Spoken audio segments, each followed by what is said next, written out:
대바다 교회 오늘을 여는 말씀 잠언 20장 1절에서 12절까지입니다.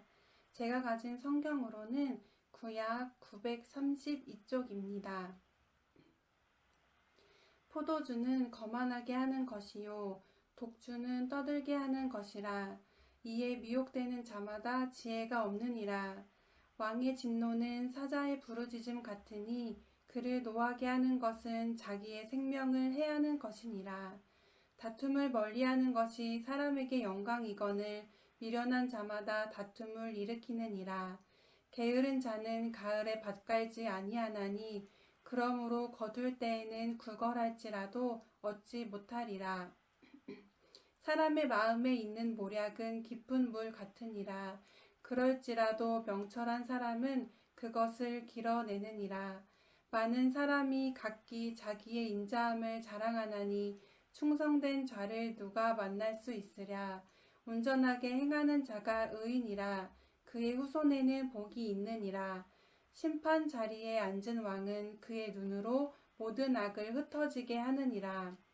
내가 내 마음을 정하게 하였다. 내 죄를 깨끗하게 하였다 할 자가 누구냐. 한결되지 않은 저울추와 한결되지 않은 되는 다 여호와께서 미워하시느니라. 비록 아이라도 자기의 동작으로 자기 품행이 청결한 여부와 정직한 여부를 나타내느니라. 듣는 귀와 보는 눈은 다 여호와께서 지으신 것이니라. 아멘. 사람을 지으시고 만드신 하나님께서는 우리의 영혼을 환히 비추시고 마음속 깊은 곳까지 살펴보십니다. 하나님께서는 우리의 영혼과 중심에 하나님을 향한 올바른 길이 나 있기를 바라고 계시며 언제나 우리가 그 길 위에 서서 올바르게 행하길 바라십니다. 하지만 오늘 본문 1절에서는 올바르게 행할 수 없는 사람이 나옵니다. 올바르게 행하기 위해 정신을 맑게 해야 하지만 이 사람은 포도주를 많이 마시고 독한 술에 빠져서 생각이 흐려지게 되었습니다. 술의 영향으로 거만을 떨며 자신도 의식하지 못한 채 소란을 피우고 있습니다. 2절부터는 지혜로운 왕이 등장하고 있습니다. 이 왕은 8절에서도 나오듯이 모든 것을 살피며 의롭게 통치하는 왕입니다. 지혜로운 왕은 평화로운 나라를 원하는데 어리석은 사람이 와서 다툼을 일으키며 평화를 깨뜨리고 있습니다.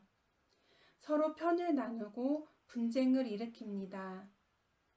그리고 왕을 노하게 하는 또 한 사람이 등장합니다.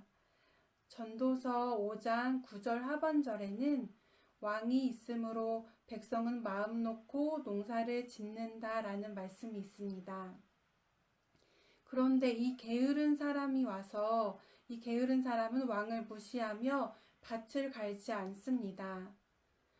이른 비가 내리는 9월과 10월 사이에 굳은 땅을 부드럽게 갈고 씨를 뿌려야 하는데 게으른 사람은 밭을 갈지 않습니다.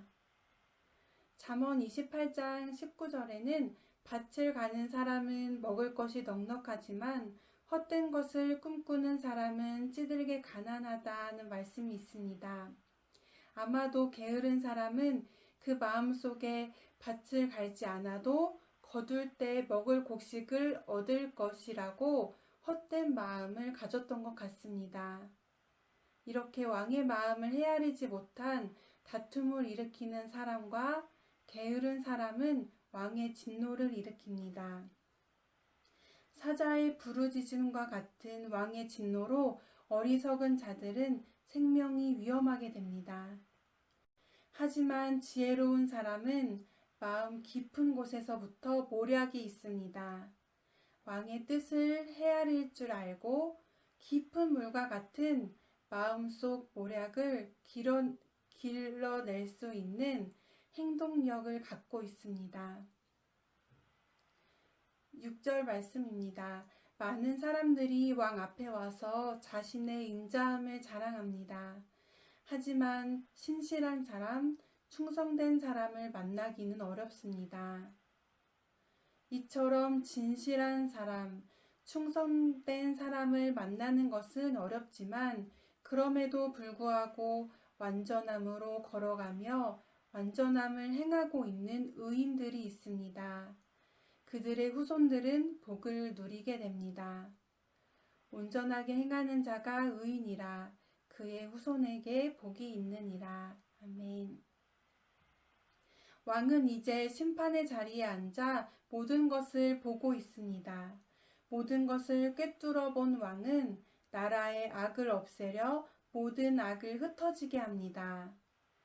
악을 흩으려는 왕 앞에서 그 어느 누구도 내 마음은 정하다, 나는 죄로부터 깨끗하다고 자신있게 말할 수 있는 사람이 없습니다. 왜냐하면 모든 사람은 불완전하며 연약하기 때문입니다. 사람의 불완전함은 우리의 판단이 온전치 못하다는 것에서 드러납니다. 우리는 그 누구라도 완벽히 객관적일 수 없으며 온전한 판단을 내리지 못합니다. 왜냐하면 우리의 잣대는 한결같지 않은 저울추와 한결같지 않은 되이기 때문입니다. 하나님이 창조하신 세상과 하나님의 형상으로 지음받은 사람을 영원한 나라의 기준이 아닌 세상적 가치관으로 판단하고 비교하기 때문입니다. 이는 다 하나님께서 미워하시는 방법입니다. 그렇기 때문에 우리는 지혜의 말씀을 통해 온전히 훈련받아야 합니다. 하나님이 지으신 눈과 귀를 열고 지혜를 배워야 합니다. 오늘도 스치듯 보게 되는 사진과 영상, 귀로 흘려 들려오는 험담을 우리가 피할 수는 없지만 끌려가듯이 흡수하듯이 이것을 받아들이는 것이 아니라 하나님이 주신 듣는 귀와 보는 눈을 통하여 올바른 판단을 하며 살아가기를 바랍니다. 말씀을 기준으로 볼 수 있게 되기를 바랍니다. 11절 말씀입니다. 어린아이라도 그 동작으로 자기의 품행에 청결하며 정직한 여부를 나타내느니라.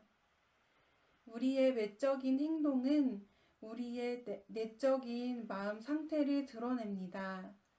그렇기 때문에 우리의 눈과 귀가 잘 훈련받아야 하고 습관적인 올바르지 않은 행동에 대해 쉽게 지나치지 않도록 조심해야 합니다.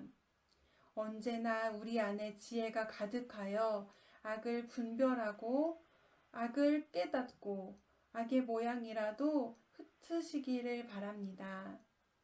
그리하여 우리 모두가 하나님께서 지으신 모습대로 쓰임받고 우리의 마음과 행동이 온전히 하나님께 향하기를 소망합니다. 오늘도 사랑하는 에바다 교회 성도님들이 말씀을 기억하실 때에 2가지 기도 제목을 놓고 함께 기도하면 좋겠습니다. 먼저는 우리 안에 거만하며 게을러지고 싶은 유혹이 찾아올 때에 마음의 생각을 다 아시는 하나님께 용기 내어 솔직히 모든 걸 아뢰 수 있기를 기도하시겠습니다. 그리고 우리의 모든 것의 주인 되신 하나님께 눈과 귀가 온전히 향해지는 하루 되길 원하며 기도하시겠습니다. 이 2가지 제목으로 기도하신 후 각 가정과 교회와 나라와 세계를 위해 기도하시고 주기도문으로 마치겠습니다.